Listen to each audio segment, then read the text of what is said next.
नमस्कार दोस्तों, मैं डॉक्टर आशुतोष चौबे आप सभी का स्वागत करता हूं अपने YouTube चैनल वैदिक जीएस एकेडमी पे। दोस्तों, हम लोगों ने सफलतापूर्वक जो है प्राचीन भारत के इतिहास को कंप्लीट कर लिया। आज से जो है हमारी वो मध्यकालीन भारत का इतिहास शुरू होगा और जब हम मध्यकालीन को पूरा करेंगे तो फिर हम आधुनिक में जाएंगे।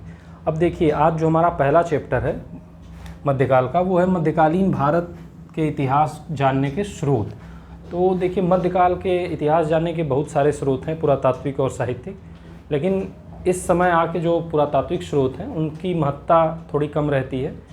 महत्ता रहती है लेकिन उतनी नहीं रहती है। उसके एवज में जो है हम देखते हैं कि साहित्यिक स्रोतों की महत्ता बढ़ जाती है, क्योंकि इस समय विपुल मात्रा में हमारे पास साहित्यिक स्रोत उपलब्ध रहते हैं और चूँकि ये समकालीन रहते हैं, इसके वजह से जो है इनकी विश्वसनीयता काफ़ी अच्छी है। और इस काल में बहुत सारे मुस्लिम इतिहासकार ऐसे हुए जिन्होंने निष्पक्ष होकर हिंदुस्तान और तत्कालीन समाज का वर्णन किया है।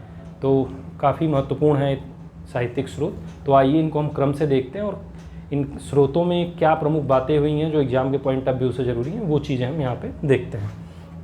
तो देखिए, मध्यकाल का जो इतिहास है उसको बेसिकली दो भागों में बांट के देखा जाता है। पहला भाग जो है सल्तनत काल का आता है और दूसरा हिस्सा जो है वो मुग़ल कालीन भारत आता है। तो अब हम सबसे पहले सल्तनत कालीन इतिहास के स्रोत के विषय में देखेंगे। तो सबसे पहले देखिए, रचना आती है तहकीक-ए-इंद, या इसे किताबुल हिंद भी कहते हैं। ये रचना है अल-बरूनी की, बहुत प्रसिद्ध रचना है। और आप ये समझिए कि 11वीं सदी के भारत का दर्पण कहा जाता है अल-बरूनी की रचना को। इसमें देखिए 80 अध्याय हैं, ये आप ज़रूर याद रखिए, क्योंकि परीक्षा में आजकल पूछा जा रहा है इस तरह से कि कितने अध्याय हैं। तो इसमें आपको याद रखने हैं कि कुल 80 यानी 80 अध्याय किताब में हैं। और आप ये समझिए कि अल-बरूनी ने राजनीतिक इतिहास को छोड़ के तत्कालीन भारत के समाज, संस्कृति, धर्म, सभ्यता, इन सब पे बहुत सारी बातें लिखी हैं।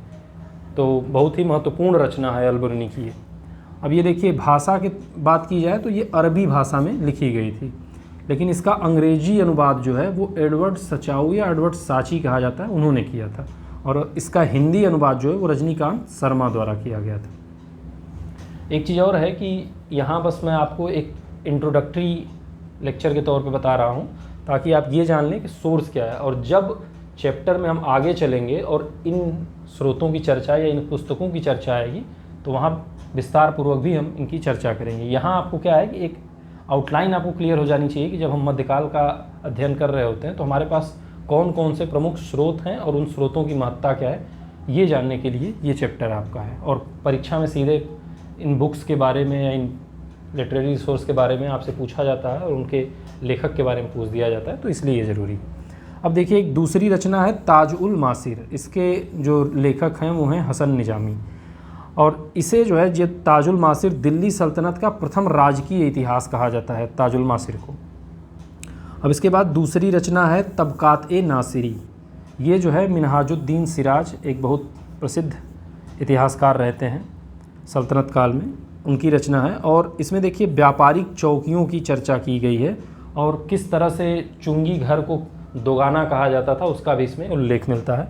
और ये सीधे सीधे एग्जाम में पूछा गया है कि किस ग्रंथ में जो है चुंगी घर का जो उल्लेख मिलता है और दोगाना के रूप में उल्लेख मिलता है। तो आप याद रखिए तबकात-ए-नासिरी में। और एक सुल्तान रहता है नासिरुद्दीन महमूद, उसी को यह तबकात-ए-नासिरी समर्पित है। अब आगे जब हम तबकात नासिरुद्दीन महमूद का अध्ययन करेंगे तो उसमें इसे विस्तार से देखेंगे।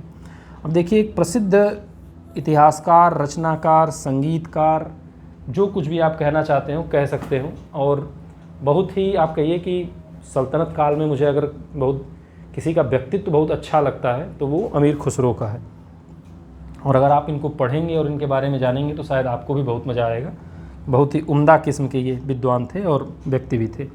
इनका पूरा नाम देखिए अबुल हसन यामिनुद्दीन खुसरो है। और इनका जो पहला आश्रयदाता रहता है वो मलिक छज्जू रहता है, और इसके बाद जो है ये अन्य की सेवा में आते हैं। अब इनकी देखिए कुछ प्रमुख रचनाएं हैं, उसको हम देख लेते हैं, जो कई बार परीक्षा में पूछी जाती हैं और बहुत महत्वपूर्ण है। तो यहाँ इनकी बहुत सी रचनाएं हैं, लेकिन मैंने सिर्फ उन्हीं को लिखा है जो परीक्षा के लिहाज से ज़रूरी है। तो एक रचना इनकी किरान-उस-सादैन, दूसरी रचना है मिफ्ताह-उल-फुतूह, फिर तीसरी रचना है खजाइन-उल-फुतूह, फिर एक रचना इनकी है आसिका, फिर दूसरी रचना है नूह सिपर या नूह सिपर कहा जाता है, और एक प्रमुख रचना है तुगलकनामा।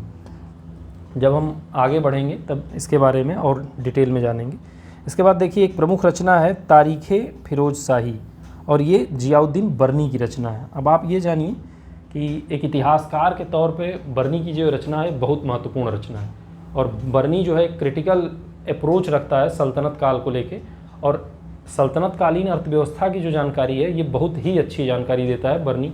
और ये इस बात को समझता है कि जो सल्तनत कालीन नगरीय समाज है उसको एक ग्रामीण बैकग्राउंड या ग्रामीण समाज के शोषण से उसका भरण पोषण किया जा रहा है। तो आप देखेंगे कि एक इतिहासकार के तौर पर इसकी निगाह बहुत पैनी रहती है, लेकिन ये बड़ा ही दुर्भाग्यशाली व्यक्ति साबित होता है, आगे उसको भी देखेंगे। और इसकी एक प्रमुख रचना देखिए फतवाए जहादारी है, इसको भी आप ध्यान रखिएगा। अब एक तारीख़ फिरोज शाही जो बर्नी लिखता है, और इसके बाद एक और इसी नाम से सेम रचना है तारीख़ फिरोज शाही की। अब उसको आपको याद रखना है कि दूसरा जो लेखक है वो है शम्स सिराज अफीफ। तो आप कंफ्यूज मत होइएगा कि अगर तारीख़ फिरोज शाही दे के बर्नी को दे दे तब भी सही है, अगर अफीफ को दे दे तब भी सही है। हाँ, दोनों को एक साथ नहीं देगा, और अगर ऐसा देता है तो गलत हो जाएगा, तो आपको ये याद रखना है। अब देखिए अगली रचना है फुतूहुश शलातीन, और इसके जो रचनाकार है वो अब्दुल्ला मलिक इसामी, या जिसे हम पॉपुलर नेम में इसामी के नाम से जानते हैं, उसने इसको लिखी है। और इसामी के इसी रचना में पहली बार चरखे का साहित्यिक साक्ष्य प्राप्त होता है। और देखिए ये भी पूछा गया है कई बार प्रीलिम्स में, चरखे का साहित्यिक साक्ष्य, और कई वनडे एग्जाम में भी इसको पूछा गया है, तो याद रखिएगा। अब एक अन्य रचना है रेहला। एक देखिए यात्री रहता है मोरक्को का इब्न बतूता, ये तंजीर का रहता है मोरक्को में रहने वाला, और 1324 में तुगलक काल में ये दिल्ली आता है, और दिल्ली में इसको काजी का पद दिया जाता है मोहम्मद तुगलक द्वारा, और बाद में इसको कैद खाने में भी डाला जाता है। बड़ी लंबी चौड़ी कहानी है इसकी, और इसने बहुत ही मज़ेदार विवरण दिया है। यहाँ पान, सुपारी, दरबार, यहाँ की डाक व्यवस्था सल्तनत कालीन, और किस तरह से सती प्रथा थी। तो आप ये समझिए कि सल्तनत कालीन समाज और अर्थव्यवस्था को समझने के लिए रेहला बहुत ही महत्वपूर्ण रचना है। हालांकि ये भी है कि इसमें कुछ ऐसी बातें ये लिखता है कि जैसे लगता है कि ये बायस्ड है। तो एक इतिहासकार के नाते हमारा भी ये कर्तव्य है कि हम उन चीज़ों को पहचानें कि किस तरह से जब कोई इतिहास लिखा जाता है तो उसमें कितनी वस्तुनिष्ठता होती है, और क्या क्या पैरामीटर्स हो सकते हैं इतिहास, सही इतिहास जानने के, तो वो भी हम देखेंगे। अब देखिए ये कुछ प्रमुख रचनाएं थी, उनके बारे में मैंने आपको बता दिया। अब इसके साथ कुछ अन्य रचनाएं हैं जो मैं आपको सीधे रचना और उनके लेखक के बारे में बता रहा हूँ, क्योंकि कई बार परीक्षा में इनको भी पूछा गया। तो एक रचना है किताब उल खराज, ये अबू याकूब की रचना है, और इसी किताब उल खराज को माना जाता है कि जो सल्तनत काल में इक्ता प्रणाली रहती है ये इसी पे बेस्ड रहती है, इसलिए महत्वपूर्ण है। फिर एक रचना है तारीख़ मुबारक शाही, इसका लेखक है याहिया बिन अहमद सरहिंदी, और यह जो है सैयद काल में लिखी गई है। इसके बाद एक रचना है तारीख़ यामिनी, और इसका रचनाकार जो है उतबी रहता है। अब देखिए सल्तनत काल से संबंधित जो प्रमुख रचनाएं थीं और जो स्रोत थे हमारे साहित्यिक स्रोत, उसके बाद हम जो है मुग़ल युगीन साहित्य या साहित्यिक स्रोत की चर्चा करेंगे।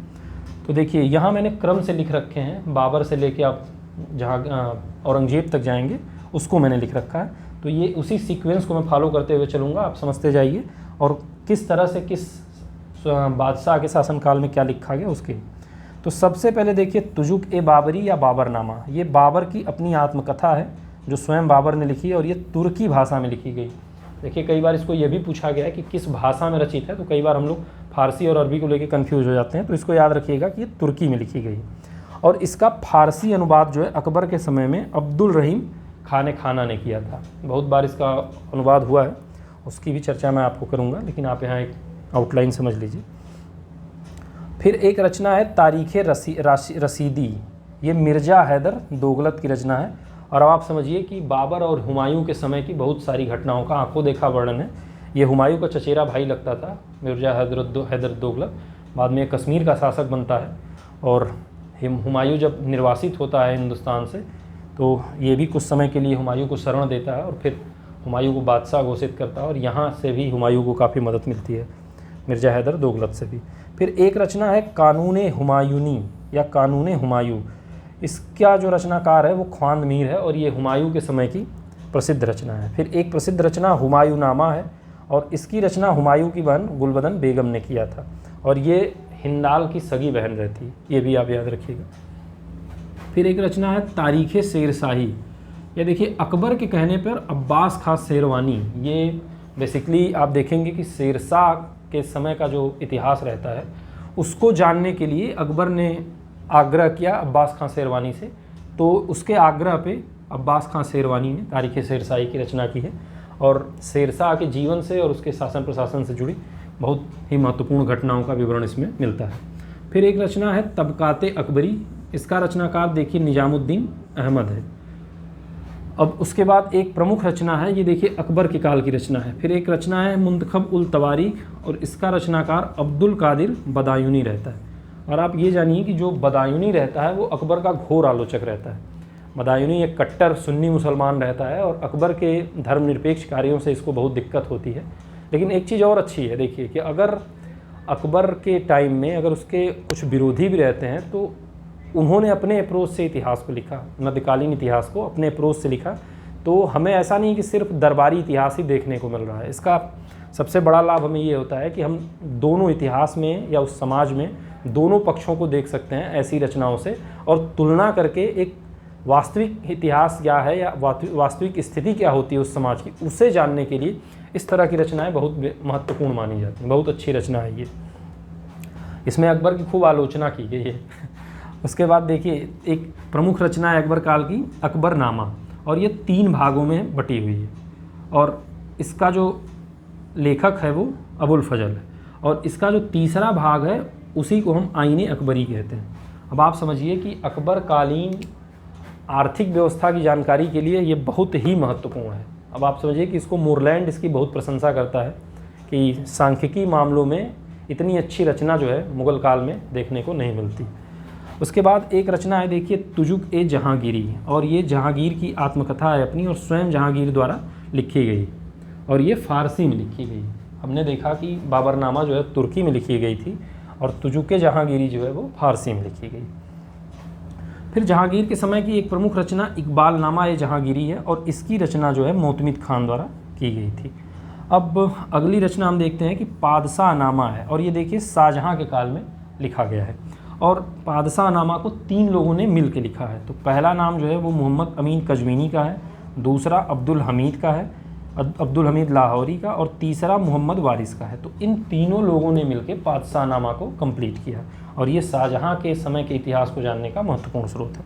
उसके बाद एक अगली रचना है खुलासत उत तवारीख। इसकी रचना सुजान राय भंडारी नामक व्यक्ति ने की और इसमें जो है मुग़ल कालीन हुंडी और बीमा व्यवस्था, जो हुंडी प्रणाली चल रही है वो और जो बीमा व्यवस्था उसमें उस समय की रहती है उसके बारे में विशद वर्णन किया गया है और ये पूछा भी गया है। फिर देखिए एक अगली रचना है मुंतखब उल लबाब, ये इसका रचनाकार खफ़ी खान रहता है और ये औरंगजेब के काल में लिखी गई है।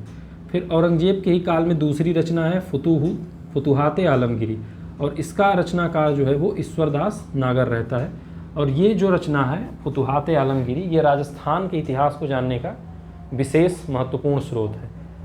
इस तरह के क्षेत्रीय इतिहास जो है आलमगीर के यानी औरंगजेब के समय में बहुत लिखे गए। फिर एक रचना है देखिए मासिर आलमगिरी और इसका रचनाकार है साकी मुस्तैद खान और जो साकी मुस्तैद खान की रचना मासिर आलमगिरी है इसको मुग़ल काल का गजट कहा जाता है और इसे औरंगजेब का अर्ध सरकारी इतिहास भी कहा गया है। एक इतिहासकार हैं JN सरकार, सर जदुनाथ सरकार, उन्होंने ये बात कही है, तो ये काफ़ी महत्वपूर्ण है। अब देखिए क्षेत्रीय इतिहास पे जो प्रमुख रचना है वो है नुक्सा ए दिलकुशा और इसकी रचना भीमसेन बुरहानपुरी कायस्थ ने की थी और ये दक्षिण भारत के इतिहास को जानने के लिए बहुत महत्वपूर्ण है। और आप देखेंगे इसमें भीमसेन बुरहानपुरी ने शिवाजी के बारे में और मराठा इतिहास के बारे में भी बहुत कुछ लिखा है और बहुत महत्वपूर्ण है ये। तो एक तरह से जो आज हमारा ये इतिहास जानने का, मध्यकालीन इतिहास जानने का स्रोत ख़त्म हो गया। अब उसके बाद जो हमारी अगली क्लास होगी वो हम सल्तनत काल के राजनीतिक इतिहास से शुरू करेंगे और आप बेसिकली इसमें क्या कर सकते हैं कि जो महत्वपूर्ण रचनाएं हैं उनके लेखकों को देख लीजिए और जो कुछ महत्वपूर्ण फैक्ट्स थे जो किसी प्रतियोगी परीक्षा में पूछे गए थे मैंने उन सारे को यहाँ पे लिख दिया है ताकि अगर वो सारी चीज़ें आपको फिर से एग्ज़ाम में देखने को मिल जाए तो आपके प्रश्न गलत ना हो। और फिर मेरी पूरी कोशिश रहती है कि नहीं आपको बहुत कम समय में जो बहुत ही महत्वपूर्ण चीज़ें हैं और एक बैकग्राउंड क्रिएट करने के लिए जो इम्पोर्टेंट हो सकती है वो सारी चीज़ें मैं आपको देता हूँ। फिलहाल आज की क्लास यहीं समाप्त होती है। धन्यवाद।